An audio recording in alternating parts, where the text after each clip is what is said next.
Do you think the house elf that is strict to the rules is even going? In an entire school year where there are 3 events plus a ball, they cancel.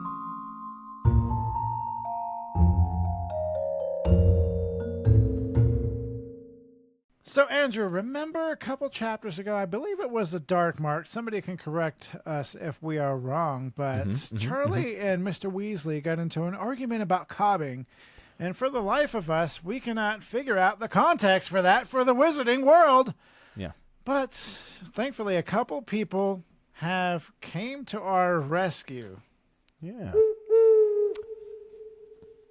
A little bit of owl post. So, yes. So we've got a comment from @StudentFilm to shout out to @StudentFilm. He's actually he's a pretty common commenter and contributor, right? He loves to. If we get one person commenting every video, we've won. I'm down with it. Yeah, so he sent a comment, and then my younger brother, he sent me some information as well. So @StudentFilm, here's what he wrote.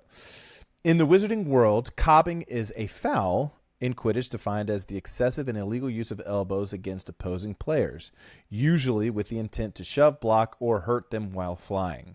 I believe it was mentioned in the chapter prior when one of the Bulgarian players did it to an Irish player.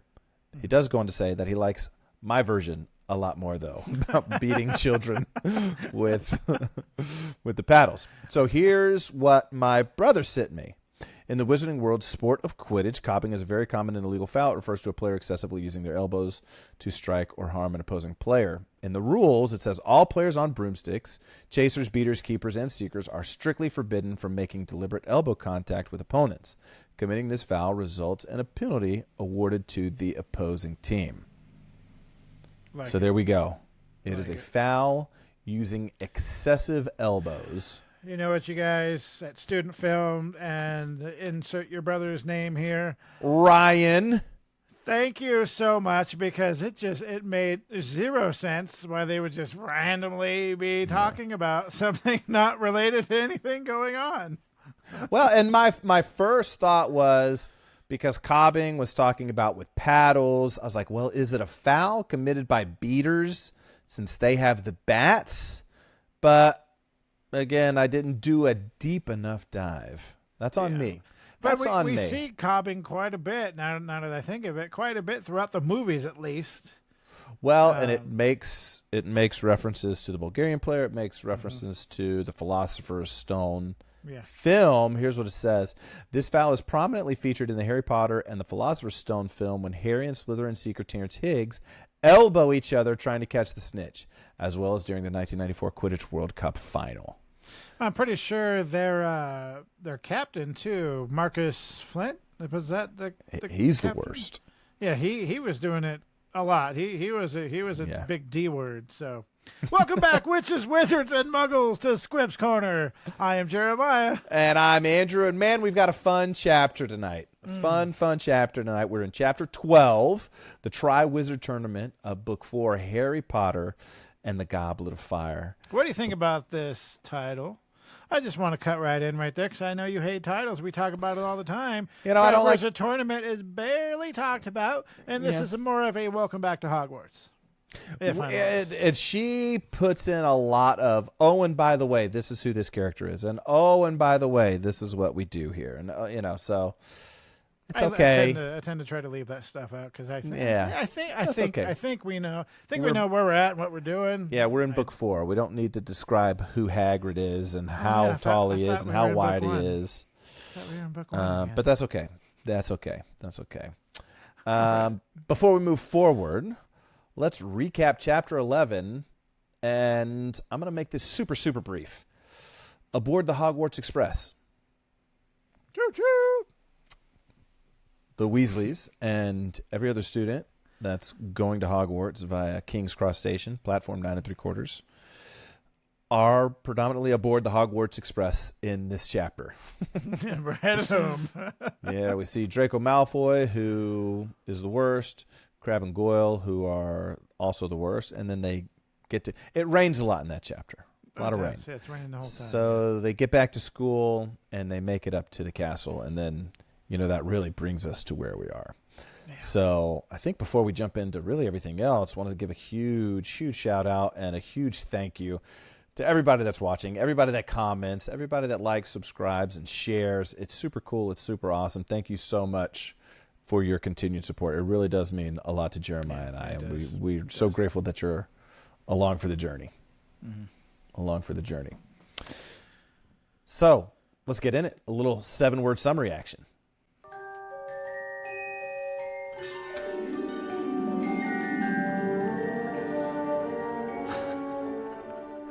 Now, this one, I could get a little bit of heat for this, but we'll see. We'll see. My 7-word summary: the buzzkill. I mean, the Quidditch replacement. I take issue with this because there is no reason why Quidditch should have been canceled. They were not happy. And in an entire school year where there are 3 events plus a ball, so a school dance, they canceled Quidditch. Makes no sense. Well, imagine, like, you're on holiday, you're on summer vacation, whatever you want to call it, and you're like, oh my God, a month so I can get back to Quidditch. 3 weeks so I get back to Quidditch. Especially if you're a 7th year. Right? 2 weeks. What? Yeah, your final year, yeah, and then you get back to school. Oh, Quidditch will be replaced. What? There will be no staff. What? Yeah, the staff is going to be so busy. The staff's going to be so busy with these watching tasks everything that are months apart. Okay, that's okay. But that's okay.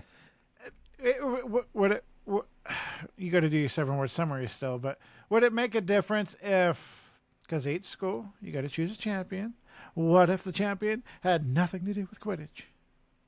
Why can't we do Quidditch then? I could see champion gets picked. They're also a Quidditch player. Oh, that's. I get Cedric being the Hufflepuff Quidditch captain, but going into this, you don't know. And I would bet you 1,000 galleons that if they went to Cedric after he was chosen. Hey, do you still want to have Quidditch? Yes. Right? Yes, I do. It's my 7th year, and I've not won the Quidditch Cup. Yeah, but knowing what we know, the practice and the work that has to go into the Triwizard, okay, it makes sense, I guess. Yeah. All right, Andrew, what's your 7-word summary? My 7-word summary is Fred and George don't respect nobody. You're kidding! Yeah. Like, immediately, they're like, Dumbledore told us not to do this thing. Let's figure out how to do this thing. Like, it's so good. It tracks. Yes.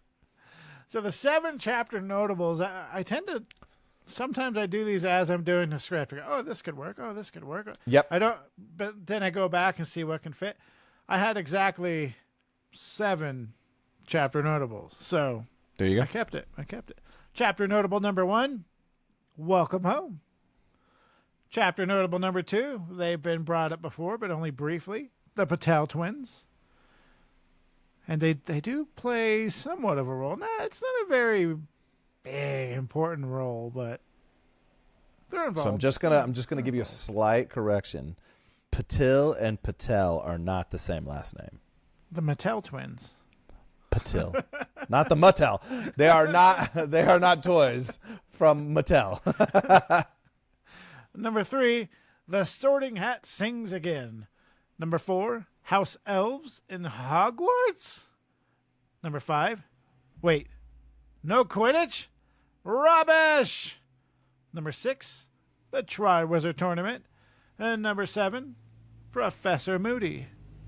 And as always, we'll get started with the first paragraph. Through the gates, flanked with statues of winged boars, and up the sweeping drive, the carriages trundled, swaying dangerously in what was fast becoming a gale, because it's still raining. Leaning against a window, Harry could see Hogwarts coming nearer, its many lighted windows blurred and shimmering behind a thick curtain of rain. Lightning flashed across the sky as their carriage came to a halt before the great oak front doors, which stood at the top of a flight of stone steps.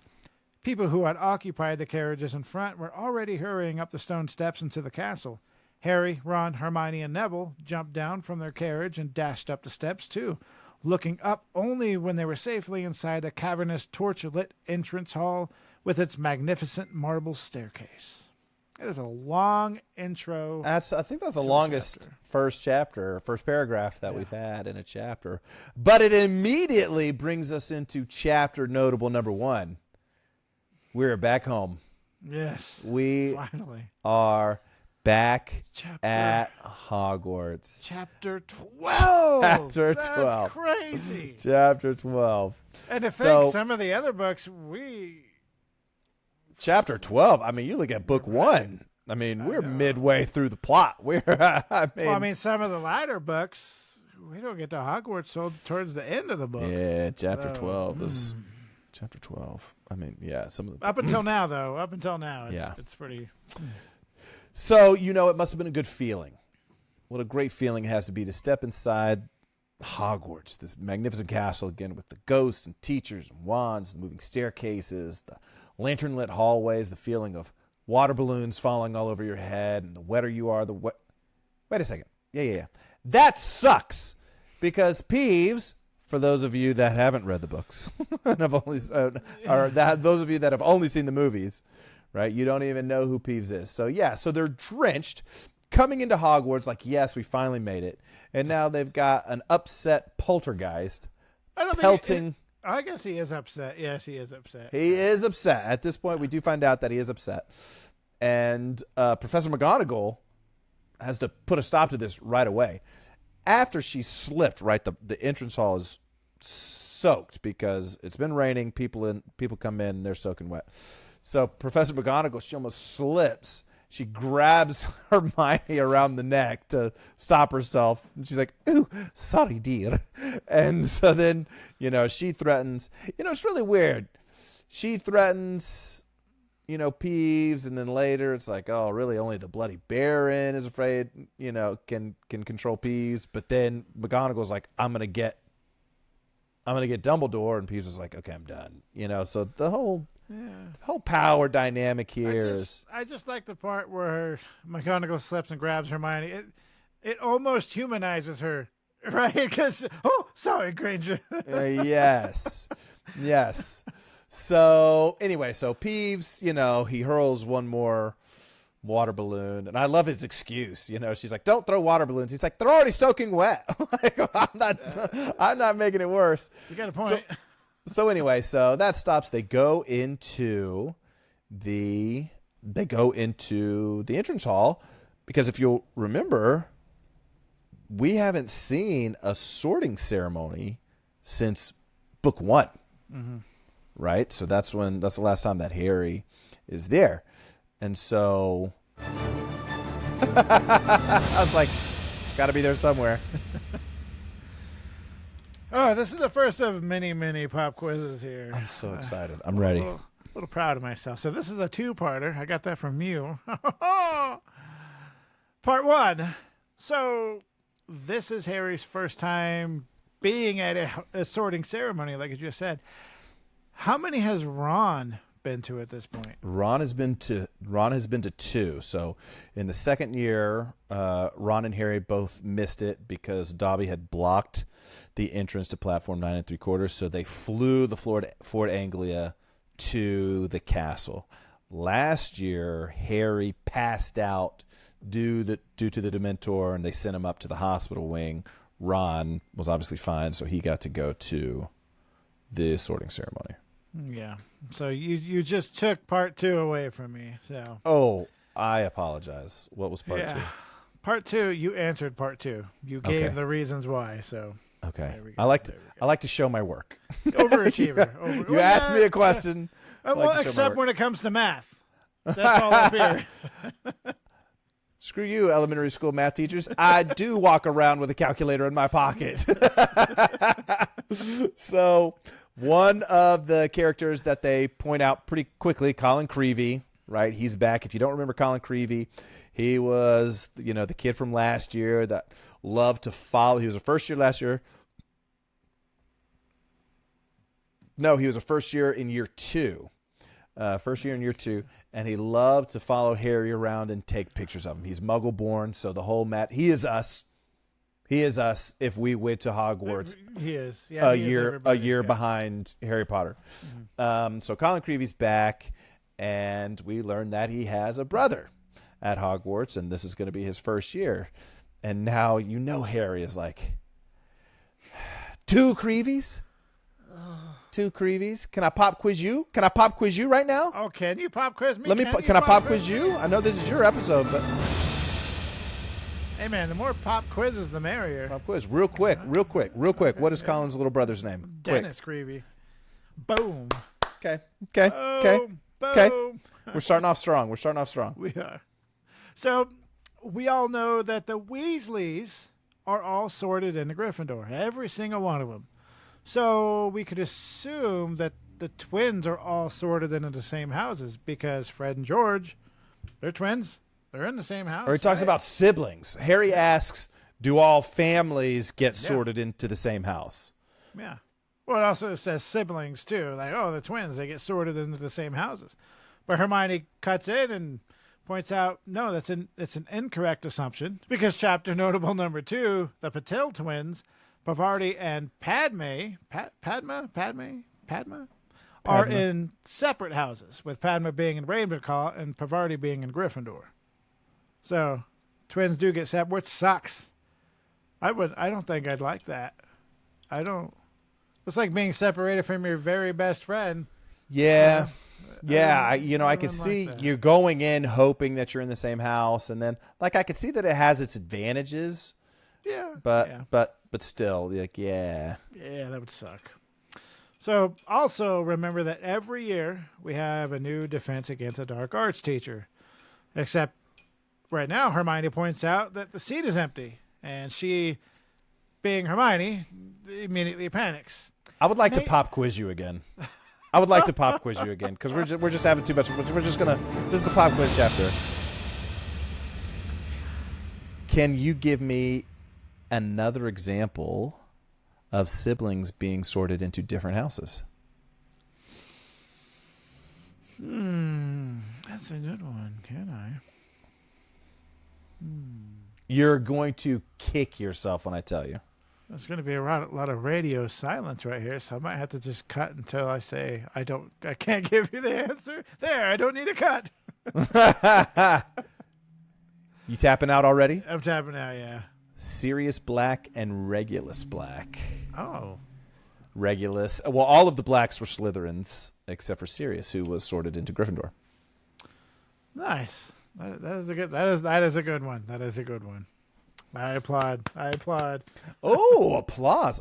Yes. With much aplomb.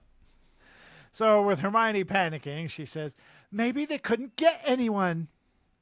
As they're looking around. Yeah, Hermione would panic that there's not enough teachers at Hogwarts. I mean, they could get someone to substitute. Hermione, chill. You're a muggle. You know about all this. Or you're Muggle-born. So as they're all looking around at the staff, the doors opened. Silence fell. The stool was brought out, followed by an extremely old, dirty, patched wizard's hat on top. The sorting hat, or the sorting was about to begin. Ugh. Got this. You're doing great. You know what? We all lose sometimes. So chapter notable number 3, the sorting hat. Singing has a very important significance as the years go by. The songs are different every year. And if you're just now reading the books, or if you've joined just only on this episode, you may not even know about this. And so far, they're all happy and uplifting. You would make me sing. You know, I think usually you make me sing, and I was like, this just happened to fall on Andrew. Awesome. Let's see. I don't know. I can't. Okay. 1,000 years or more ago, when I was newly soon throne. There live 4 wizards of renown, whose names are still well known. Bold Gryffindor from Wildmoor, fair Ravenclaw from Glen, sweet Hufflepuff from Valley Broad, shrewd Slytherin from Fen. They shared a wish, a hope, a dream. They hatched a daring plan to educate young sorcerers. Thus Hogwarts School began. Now each of these 4 founders formed their own house for each, did value different virtues in the ones they had to teach. By Gryffindor the bravest were prized far beyond the rest, for Ravenclaw the cleverest would always be the best. For Hufflepuff hard workers were most worthy of admission, and power-hungry Slytherin loved those of great ambition. While still alive they did divide their favorites from the throng, yet how to pick the worthy ones when they were dead and gone? 'Twas Gryffindor who found a way, he whipped me off his head. The founders put some brains in me so I could choose instead. Now slip me snug about your ears. I've never yet been wrong. I'll have a look inside your mind and tell you where you belong. Again. It wasn't very sing-songy, but it was. It was a lot better than I could do. There was some rhythm there. Yeah. So the hat, it starts getting on kids' heads. It shouts Hufflepuff. I blame Jeremiah. Hufflepuff, Gryffindor, Ravenclaw, and Slytherin. The Creevy brother, Dennis, he gets called into Gryffindor, but as he's walking up, he's wearing Hagrid's moleskin coat, the one with many, many pockets that we saw the very first time that we met Hagrid, which made him look insanely tiny. And Dennis is walking to the Gryffindor table, and we find out why he has Hagrid's coat on. Colin, I fell in. It was brilliant. And something in the water grabbed me and pushed me back in the boat. Cool, said Colin just as excitingly. It was probably the giant squid, Dennis. Wow, said Dennis. Dennis, see that boy over there? The one in the black hair and the glasses? See him? Know who he is, Dennis? Oh. Poor Harry. Yeah, I mean, they're super stoked to be there. So, Yes. I fell in like yes. he won an award or something. So great. So Ron, Ron, much to nearly headless Nick's dismay, he was getting very impatient because food. He wants food. Ron wants food. Yeah, and he wants just the sorting to just get over with. And I like how nearly headless Nick spoke up to him, telling him that the sorting ceremony was far more important than food. But Ron, hangry, clapped back. Of course it is. You're dead. You're dead. So good. And we are reminded by Sir Nicholas of Gryffindor's winning streak when Dumbledore stood up, which means it's almost food time. I have 2 words for you, he told them, his deep voice echoing around the hall. Tuck in.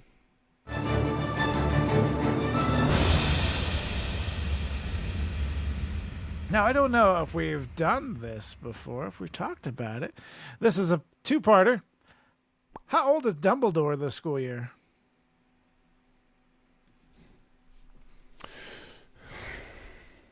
$144. No. I don't know. 113. 113. So he, part okay. Part 2. Can you tell me his birthday? I'd assume since you're so far off, you probably... September 31st. August 1881. The day of his birthday is unknown for some weird reason. But, yeah. Okay. And this is from HarryPotter.com, so it's canon. It's canon. It's not in the books. Canon is in the books. Augmented canon is outside of the books. See, either way, the word canon is canon. So, as Ron is just cramming food in his mouth, and I cannot blame him in the slightest, So whoever is sitting next to Ron, I'm going to shove them out of the way and join Ron so I can also shove food in my mouth. I mean, let's go. Let's go. It's a party. I'm actually on a weight loss. I don't want to call it a weight loss journey, but I've gone from 227 to 220 in the last there you go. week and a half. So, Nice. Yeah, my girlfriend keeps asking me why I'm cranky, and I said, when I'm in a calorie deficit, I am cranky. Yes. No doubt about it. Got to deal with that till I get down to 200. So, nearly headless Nick mentions that Peeves almost ruined the feast because he was making trouble in the kitchens, where chapter notable number 4, House Elves work, making the food for all the Hogwarts meals and feasts. There are house elves here at Hogwarts. Certainly. The largest number in any dwelling in Britain, I believe. Over 100. I've never seen one. Well, they hardly ever leave the kitchen by day, do they? They come out at night to do a bit of cleaning, see to the fires and so on. I mean, you're not supposed to see them, are you? That's the mark of a good house elf, isn't it? That you don't know they're there? But they get paid. They get holidays, don't they? And sick leave and pensions and everything. Sick leave and pensions? House elves don't want sick leave and pensions. Oh, gosh. Then Hermione pushed her food away, calling it slave labor. Yeah, Hermione was upset. Oh yeah. Hermione was upset. She is on a Winky has pushed her over the edge when it comes to house elves. And it's so crazy because there's the only issue I have with Hermione and the house elves is it came out of nowhere. There was no build up, no hint about it coming, which I understand from school year to school year. As you grow, you think differently. So, well, I think this was, her being introduced to Winky. They'd heard about Dobby, and now they've been introduced to Winky. Winky was the polar opposite. Yeah, Winky was mistreated, and Hermione, reached out to this. Now, you have to remember, Hermione also lives in a world where Muggle-born magical folk are looked down upon. So she can. It's almost like she empathizes and is like, "Oh, we gotta band together. Like somebody's got to protect them because they can't protect themselves." Type deal. So I get it. But now she's going on a hunger strike. Well, the issue is they can't protect themselves. The issue is they don't see the need for protecting themselves. Yeah, so that's a really tricky spot. People are like, "I love this. No, we're going to liberate you. No, please do not." I got into this with my brother. He was talking about how we were talking about how the house elves, they don't want to be paid. They don't want freedom. Mm-hmm. And it comes back to, if you've ever listened to or read any type of fantasy book or anything in general, where, especially in fantasy, there are creatures born and bred to do a certain thing. And that's all they want to do. That's all they know. And the thought of doing something different or going against what they were born and bred to do is just appalling. And they absolutely refuse to do it. Whatever you read, there's a lot of that out there. And I think this kind of falls in that same category. Whether or not these house elves were born and bred to do this, I'm not entirely aware. But the fact that they're so comfortable. I mean, you'd think so. From what we know, you'd think so. And the fact that they're so comfortable in doing what they want to do. But then you have Dobby that sees all the issues with it. So, yeah. Like in Mistborn, there's a character named Sazed. He's a keeper. And all the keepers are supposed to do certain things, and he doesn't do it. He's the one that strays away from it. So Dobby's the same way. Like, hey, I'm going to stray. Like, we can get paid. I can do this fun stuff. Yeah. And, but yeah, it can get talked to death, and then you could relate it to slavery. Slavery, yeah. So, and it's interesting. It can become a touchy subject. For sure. Yeah. But even Dobby, who is now free, we learn later, we'll talk about this, he goes around looking for paid work, and everyone's like, you're a house elf. We're not going to pay a house elf. And he's like, well, I want to get paid. Yeah. So he ends up going to Dumbledore. Yeah.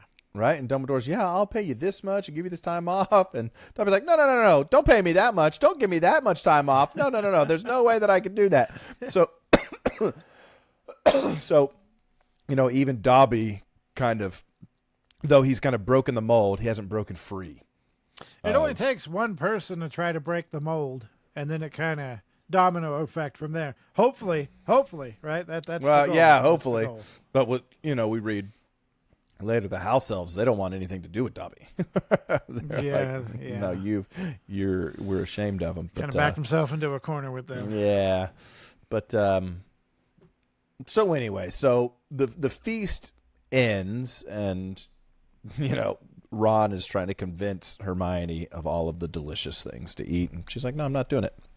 Suit yourself. I can't say that I wouldn't be doing the same thing. Yeah, I'm like, oh my gosh, we just got here. Like, this is amazing. As a matter of fact, nope. I might be upset in Hermione's situation, but if I'm me and I'm upset, I'm probably still going to eat. Yeah, me doing a hunger strike at that moment's not going to change anything. Yeah, I like food too much. So the feast is over. Everything gets cleared. Dumbledore stands up again. And he gives his notices, which is great because he waits until the feast is over and doesn't do this during or before. He's like, let's get this done. Oh, so, Ron would have threw a fit. Yes. So Dumbledore announces that the caretaker, Mr. Filch, has expanded on his list of objects that have been strictly prohibited from Hogwarts by the students. And the list is basically just him banishing only things that the Weasleys would play with and bring to school, or anything that's Weasley Wizard Wheezes. Screaming yo-yos, fanged frisbees, and ever-bashing boomerangs. It does sound strictly like the twins. Does sound like the twins, yes. Yeah. Yes. I bet, every year when, Dumbledore's like, Mr. Filch says this, the Hufflepuffs are like, we would never. Why would we do that? We would never bring those things. We know that those are inappropriate for schools. Yeah, that's me. I'm like, oh, that's a rule. I can't do that? Oh, we would crap. never do that. I guess I'm not going to do it. So the list has 437 items on it. And he's like, if anybody wants to check the list, they can do so in Mr. Filch's office. And then he, tries to hide a smile. It sounds like he's knowingly, nobody's going to go check that list. Then he goes on to say that the forest is forbidden and only third years and up are allowed to go to Hogsmeade. And then the bombshell of all bombshells at the back to school feast, chapter notable number 5, Dumbledore cancels Quidditch. There will be no tournament for the House Quidditch Cup this year. No Quidditch this year. And everybody's upset. Fred and George were speechless. They couldn't even say that. And could you picture? You're Harry. Dumbledore says Quidditch is canceled. Your heart just boom. You're like, that's why I come to this school. Yeah. I come to this school. Hogwarts was my home. To catch snitches and date lovely women. No. Notice how I said Hogwarts was my home. It's not my home anymore. That's right. You broke my heart, Dumbledore. So then he cancels Quidditch, and then immediately after that, he drops bombshell number 2. Quidditch is being replaced by chapter notable number 6, the title of this chapter, the Triwizard Tournament, that's going to be starting in the following month. I told you. I was told. I was warned. This is another 2-parter. Oh, no. So, talking about Quidditch, so it's only appropriate. Quidditch has been around for a long time. Oh, boy. When was the last time the Triwizard Tournament took place? How many years ago? Over 100 years ago, right? Mm-hmm. Oh, there's a specific answer. And that's not even close. It's 437 years. No. 202 years. It's been 202 years. 202 years. And the fact that so many of these kids know what it is nuts. Part 2, Doesn't really sound like many of them know what it is. Fred and George, they totally sound like they know what it is. At least in my opinion. But part 2, how old is the Triwizard Tournament? And this is correct because it does come up later in this chapter. The Triwizard Tournament, how old? Triwizard Tournament itself. Ooh. Over 1,000 years old. No. Well, that doesn't make sense if Hogwarts itself is around that. I don't know. We're going to go 732 years. Oh, you were so close. 700. 700 years. 700. Which is, now that I think about it, of course it's 7. 7. That's why I went 7. I was like, well, we'll choose something 7. Okay. And I haven't been keeping track of how many you got wrong, but I think it's not good. I think I have more wrong than I do correct. I'm stumping you. My pop quizzes now are Stump Andrew. Well, three of the questions have been outside of the books. Yeah, but that's our job. That's our job. We deep divers. No. We chapter review. And we deep dive. Okay. And we try to make Andrew very upset about what's I want you to buckle up for your pop quizzes next episode. Good. There will be 20 of them, all of them 2-parters, none of them from the chapter. They will be from HarryPotter.com or Harry Wiki, whatever. As long as they have to do with the chapter. Yeah. But before Dumbledore could go on, the doors to the Great Hall burst open. In its middle stood a man leaning upon a long staff, shrouded in a black traveling cloak. With a flash of lightning from the enchanted sky of the Great Hall, they could see him lowering his hood, shaking out a long mane of grizzled dark gray hair. Then began to walk, it says walk, but I'm going to say, then began to limp up towards the teacher's table. And the rest of the description comes from the book, and I got to say, this is probably one of the longest descriptions of a character that we've had so far. So, a dull clunk echoed through the hall on his every step. He reached the end of the table or the top table, turned right, and limped heavily towards Dumbledore. Another flash of light crossed the ceiling. Hermione gasped. The lightning had thrown the man's face into sharp relief, and it was a face unlike any Harry had ever seen. It looked as though it had been carved out of weathered wood by someone who had only the vaguest idea of what human faces are supposed to look like, and was none too skilled with a chisel either. Every inch of skin seemed to be scarred. The mouth looked like a diagonal gash, and a large chunk of the nose was missing. It was the man's eyes that made him frightening. One of them was small, dark, and beady. The other was large, round as a coin, and had a vivid electric blue look to it. The blue eye was moving ceaselessly without blinking, and it was rolling up and down from side to side quite independently of the normal eye. And then it rolled right over, pointing into the back of the man's head, so that all they could see was the whiteness. The stranger reached Dumbledore. He stretched out a hand that was as badly scarred as his face, and Dumbledore shook it, muttering words Harry couldn't hear. He seemed to be making some inquiry of the stranger, who shook his head unsmilingly and replied in an undertone. Dumbledore nodded and gestured the man to the empty seat on his right-hand side. The stranger sat down, shook his mane of dark gray hair out of his face, pulled a plate of sausage toward him, raised it to what was left of his nose, and sniffed it. He then took a small knife out of his pocket, speared the sausage at the end of it, and began to eat. His normal eye was fixed upon the sausages, but the blue eye was still darting restlessly around in its socket, taking in the Great Hall and the students. This was the new Defense Against the Dark Arts teacher that had been missing earlier in the chapter.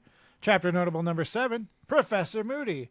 The same person who Arthur just used every power he could to get him out of trouble earlier this morning. In the last chapter. Collusion. That is a long description of a character. Yeah. We learn a lot about Mad Eye Moody, or Professor Moody, as we'll call him. There we do. For the most part, as he's at school, he prefers to drink from a hip flask that he carries on his persons at all times. True Harry Potter fans know why, but the students, they hypothesize that because he was an Auror for so long and was around so many dark wizards that he is paranoid. So everyone's like, he drinks from his own flask because he's afraid somebody's going to poison his drink, right? You and I know think differently. That's pumpkin juice. Yeah. So Dumbledore goes on talking about how they're going to host the Triwizard Tournament, and this is, I love it. I love it when he announces the Triwizard Tournament, and Fred yells out, "You're joking!" To which everyone starts laughing. Now remember, everyone goes quiet when Mad Eye Moody comes in. Yeah. Everyone is startled at his appearance, and it's just quiet. And what's funny is, Dumbledore introduces Professor Moody, and he and Hagrid are the only two that clap. Yes. Like nobody else claps. So it's super quiet. The air's super thick, and then he's like, "We're going to be hosting the Triwizard Tournament." "You're joking!" And now everyone starts laughing. Even Dumbledore starts laughing. To which, he responds, "I am not joking, Mr. Weasley," he said. "Though, now you mention it, I did hear an excellent one over the summer about a troll, a hag, and a leprechaun who all go into a bar." But I guess, shut that down. Yeah, I guess now's not the best time to tell that joke. So he goes on to explain that the Triwizard Tournament was founded over 700 years ago between three of the largest European schools, not the three European schools. Three of the largest European schools of witchcraft and wizardry: Hogwarts, Beauxbatons, who we met at the Quidditch World Cup, the French girl, and then Durmstrang. And so we hear on, aboard the Hogwarts Express, we hear Draco mention Durmstrang. Mm-hmm. And it will be thus again. So he goes on to explain the rules, how the Triwizard Tournament, goes. So there will be one champion that is selected from each school. So there will be three champions, one from Hogwarts, one from Durmstrang, one from Beauxbatons. Can be a boy, can be a girl. There are going to be three magical tasks that the champions have to compete in throughout the year. Nothing about them. They know nothing. It's a surprise once they get there. Except they for got a few weeks to get ready. They have months to get ready. Yeah, they have months to get ready. Except they tell them the last task, right? Or they let them know what's going on. But the first one they know nothing about. The second one, they get a clue after the first one. And then the third one, they kind of tell them what's going on. So the tournament was hosted once every 5 years, with each school taking turns. This tournament was used to establish friendships, hopefully fellowship and camaraderie, between the wizarding schools. And the tournament is supposed to promote this. But it was discontinued 202 years ago.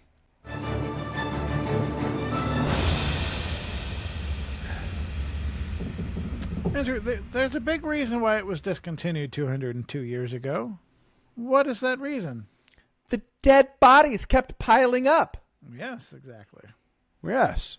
So this is a dangerous sport, which, you go back to why cancel Quidditch? Well, this is pretty serious. Yeah. And to have it hosted at a school, like, that's just, to me, that's nuts. That's nuts.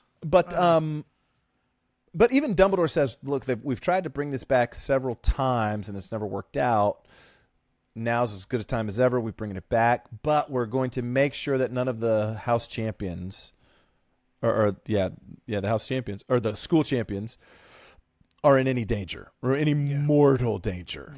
Yeah. So Fred and George are like, sweet, we're in. Let's do this thing.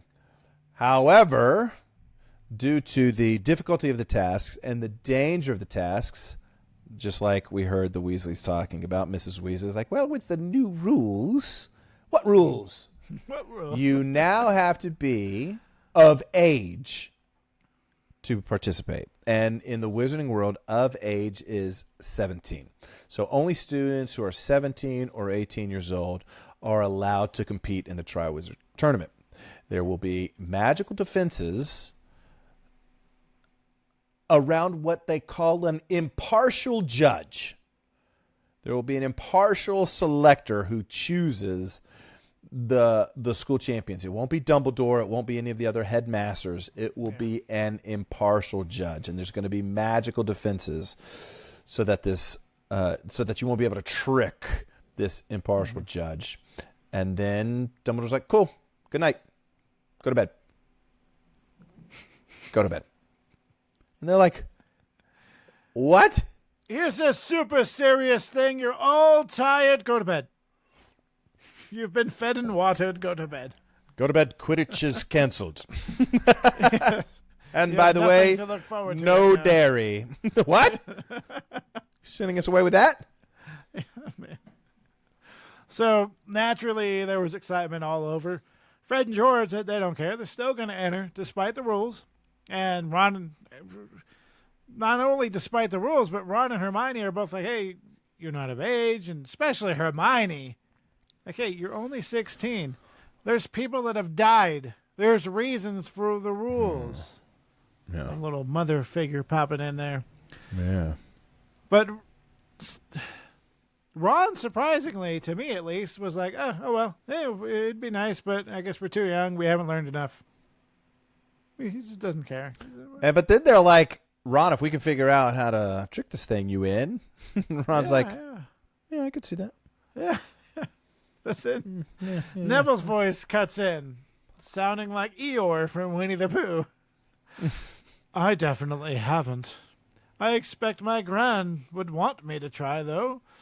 She's always going on about how I should be upholding the family honor. I'll just have to... Oops! He stepped in a trick step of the staircase, and his foot got sunk right in it. He was pulled up by Ron and Harry, and the suit of armor that saw this all happen was just clinkingly laughing." I love that. It's great. And finally, they made it to the common room. I didn't count how many pop quizzes are in here, but it feels like a lot. It's a lot. I love it. Because I have a question for you, too. All right. I'm going to start with my question to you.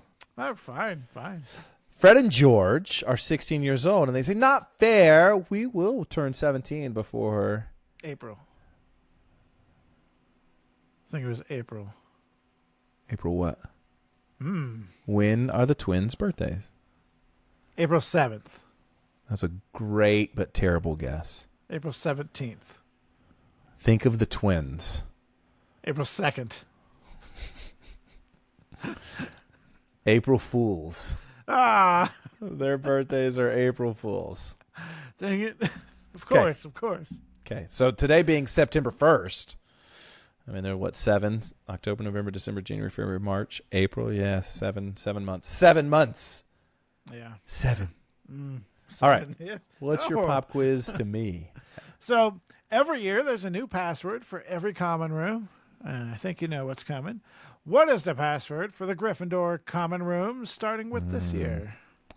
Balderdash. Incorrect. Unfortunate. I mean, yeah, you're correct.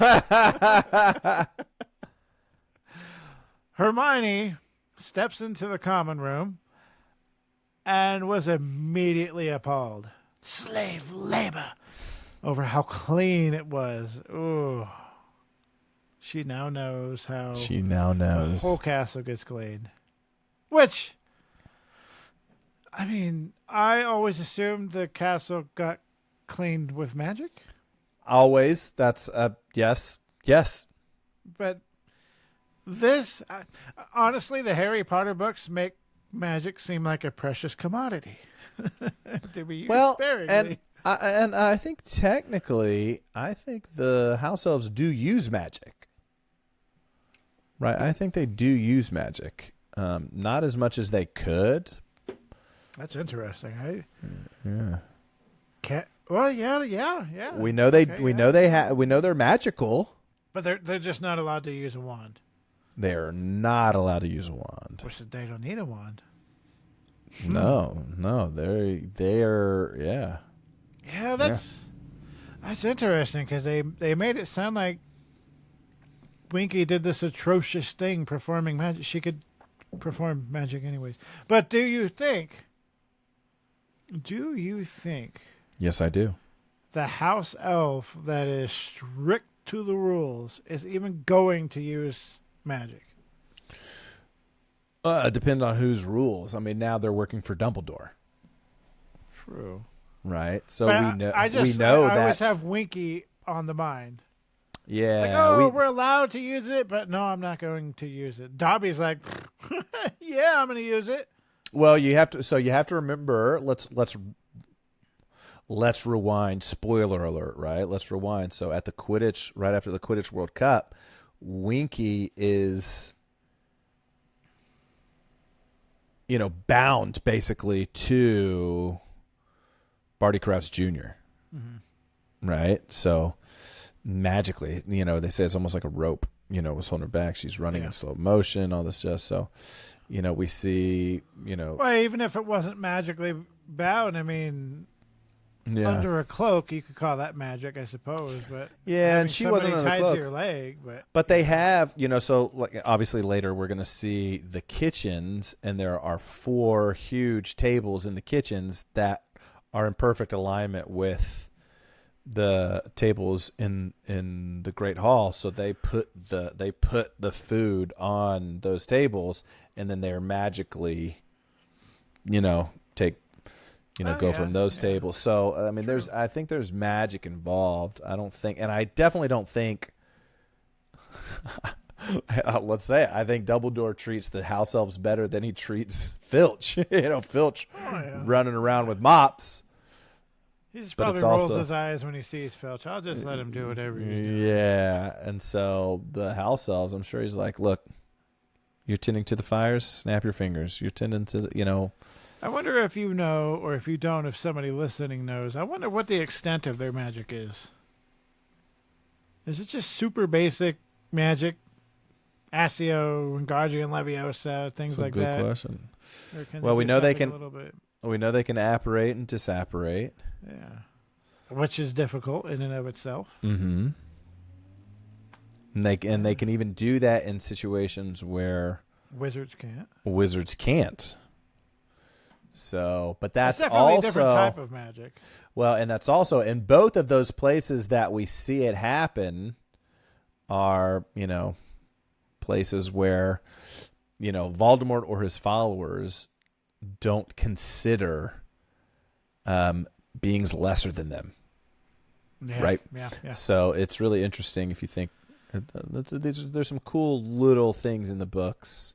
Well, with elf lore, I mean, elves are represented as better, I guess, for lack of a better word, better than your average person. There's something different, mystical about them. I guess so. I've never really put any thought into that because we only really they have special abilities that others don't have. Yeah, and you see other than Dobby, Winky obviously was very loyal. Very loyal to the Crouches. Creature was very loyal to Regulus and to Sirius and Regulus's mother, and the Black family. Sirius was really the only one that he didn't like, and Sirius treated him terribly. So there's just really cool. I love Creature. Creature is one of my favorite characters. But yeah. I can't think of Creature without getting sad. So. Oh my gosh. Yeah. So in the boys' dormitory, Dean, I love this. So he had a poster of Victor Crumb, but he also had a poster of the West Ham football team right next to it. Not moving at all. Completely, it's just a which that's been there. That's picture. Not new, right? Yeah, he's had that. Ron looks at it and he calls him mental. Why did you want a picture that doesn't do anything? Which it kind of makes sense, I suppose, but I wonder I wonder if Seamus is upset at him. Like, I can't believe you'd have Victor Crumb on there. You need to have the Irish. You need to have the Irish Quidditch team there. But again, it points out like I can't believe the little that the Weasleys know about Muggles. That they should know. it seems like they should know quite a bit. Yeah. I mean, like we've said it countless. Even Arthur doesn't know as much as he should. Yeah. Working in that field. I mean, come on. But as they go lay to bed, Ron says, "Oh, it'd be pretty cool to, try to go for the tournament." And Harry rolls over. He's like, "Yeah, I guess." But all he's doing, he's picturing he's the Hogwarts champion, and Cho is just looking over at him with big old won the Triwizard Tournament. Yeah. I get it. Yeah. I get it.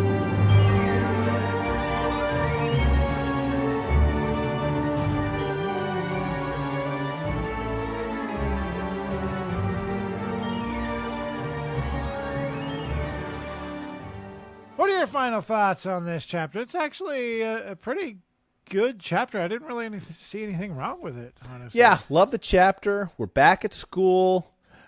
We see this not main theme, but there's kind of this underlying theme of Hermione and her feelings about the house elves. We're introduced. Mad Eye Moody's there. We've got the Triwizard Tournament happening. Big things are going to happen. Got the sorting and the sorting hat singing again. Yeah, I don't think we mentioned this, but Beauxbaton and Durmstrang, like their headmasters, headmistress, and people who are eligible candidates for them to be their school champions, they're going to be there the entire year. So we didn't talk about that. They're going to be there. So it's it's a cool chapter, and it's setting us up. Chapter, these next few chapters are just. And we're finally back at Hogwarts. We're rolling with good chapters now. I'm going to try to contact a couple of guests and see if they're ready to roll now. I know one of them was on vacation, and so I keep asking my wife when she wants to be on an episode. She goes, "What would I add? What would I add?" I was like, "Babe, a third person to have a conversation with. You've read and listened to these books many times. Just come on and." Has she listened to the podcast? Bits and pieces. I know she's watched some of the shorts, and she's watched most of the shorts, and she'll. So I got to say to anybody listening to this and being a part of this, two completely different things. Yes. Like, what can I add? You'll know once you get in here and start talking. Yeah. There's so much conversation to be had with these chapters. Yeah. Oh, it's so, and then you could tie it in with your life too. So it's just great. It's a great thing to talk to, and whenever we have a guest, it's always a blast. It's always a lot of fun. Yeah. So thank you all for listening or watching or however it is you're getting this in your ears. Join us next time when we recap Chapter 13, Mad Eye Moody. And don't forget to share this and comment and do whatever you can to try to push us out there. But when you share this, make sure you're sharing this with who? All of your Potter friends. That's right. Maybe even some people that aren't quite that big. There you go. Yeah. Maybe we can turn them, or maybe we can make them go. What? I'm never listening to these guys again. Really a coin toss. Yes. No, go ahead and leave us all with this. I'm not worried, Harry. I'm with you. Squib's Corner is hosted by Jeremiah Lobot and co-host by Andrew Beecham. We would love to hear from you, so drop us a rate and review, to inquire about being a guest and for questions and comments, or to just give us your Harry Potter story. Email us at squibscorner@gmail.com. To watch Harry Potter merch unboxings, follow my YouTube, @KillPotterGuy. Lastly, you can leave us a voice memo and follow us on Instagram at Squibs Corner Podcast.